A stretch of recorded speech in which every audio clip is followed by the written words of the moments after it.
Box fans here with George Fox. George, we've just seen David Adelaide with impressive performance on the night. Stoppage performance, what did you make of it? Someone you know quite well. Yeah, David, my boy, man. We've been on 3 camps together now. Lived together on camp for about 6 months. I'm proud of him. Like I said, may he continue to rise, may he continue to shine, and keep putting in great performances. And like I said, we're part of the same team, so I know that on paper. On paper, it's okay, sir. On paper, we're rivals, and the time will come when we fight each other. But for now, may he continue to grow, and likewise, I'll do the same for myself. I know you were supposed to be on the squad yourself. I spoke to you off camera. You said December the 4th now. Anthony or Lyndon Arthur, big cards to be on. Just talk to me about how things are going for yourself. Yeah, listen, training's great, sparring's great. My mind's in a great place, my heart's in a great place, my soul's in a great place. I'm happy, ready to go. Disappointing that we weren't out tonight, but like I said, I'm now able to be part of a bigger event.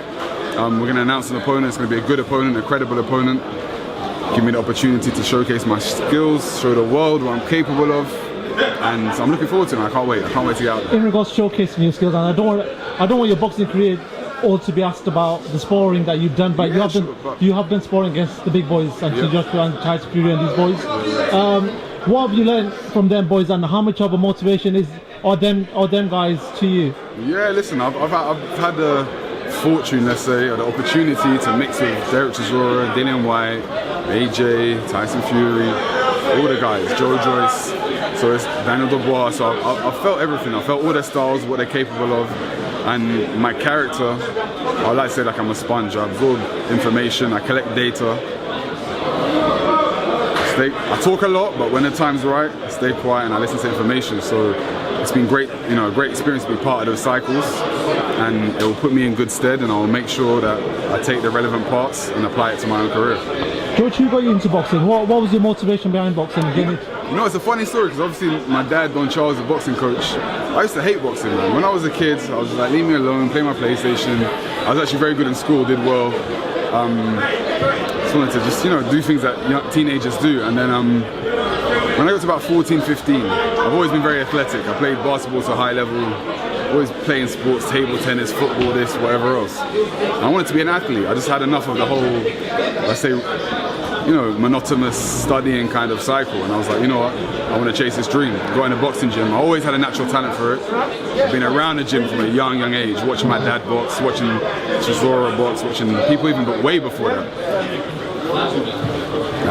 My dad said I had the gift, so we took it and we ran with it. Yeah, I obviously know about your dad and everything else, but like you said, not everyone who has a father like that, not everyone wants to take up boxing, but obviously you've done that.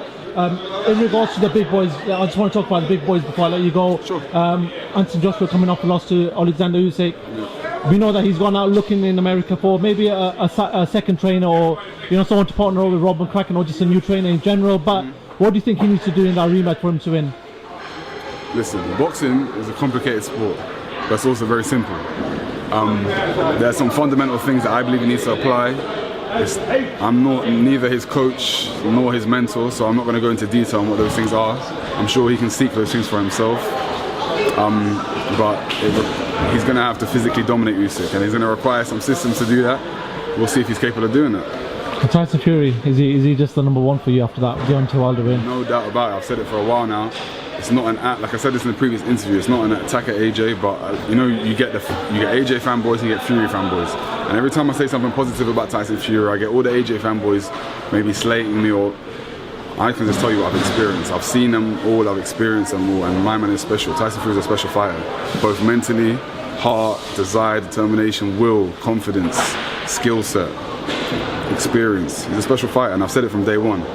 And the world's, I talk a lot, but I'm getting more and more tired of words, because I've learned that people's actions always show the way, and I think he will continue to show people through his legacy and his dominance what he's capable of. Talking about legacies, I want to talk about probably pound for pound number one fighting in the world, Saul Canelo Alvarez, undisputed champion of the world now. Talk to me about him, man. Incredible achievements, incredible boxer. Andre Ward would still beat him, so would Floyd Mayweather, but so, I'm a Floyd fan, guys, so yeah. I know a lot of you aren't, but yeah, now Canelo, incredible achievements, what he's done, going through the weight classes, unifying the first unified super middleweight champion. what can I say? Great fighter. Again, high boxing IQ, granite chin, skills, can counter punch, can box, can move, can fight, can trade. Special fighter, generational fighter. Can't speak more highly of him. Just final question from myself, and something a bit different. We know Tommy Fury is fighting Jake Paul, and I've been asking about Jake Paul to a lot of people because when he first came on the scene, a lot of people were like, all right, he's going to have a fight or two, a YouTube fight, and he's gone. Yeah. It doesn't seem to be the case. He's now fighting a proper boxer in Tommy Fury. Yeah. And the reason why he's picked that is because he thinks he can win. So, well, what do you make of Jake Paul? And it looks like he is going to stay in boxing. Hats off. A lot of people like to slate these YouTubers. Boxing's not a joke, trust me. That's a lonely sport. When you step in that ring, you're alone. You go through hours and hours and hours of grueling training. And like I said, you're in there by yourself. And he's testing himself both physically and mentally. So I give him credit, man. I'm giving credit. He's fighting an actual boxer. And it's going to be a great show. He's brought more exposure to boxing, brought a new fan base, a new demographic to boxing. So I can't knock the guy. I never knock a man that tests themselves. That's what we're here to do. That's what we're here to do. To step in that lonely ring and show people what we're capable of in a competitive environment. So credit to Jake Paul. George, listen, I'll be catching up with you on Fight Week on December the 4th. I'm Anthony Linton North. Listen, good luck with the rest of the camp, and God we'll bless see you then. you. Thank you for your time, for your effort, and I'll be seeing you soon. Wicked, thanks.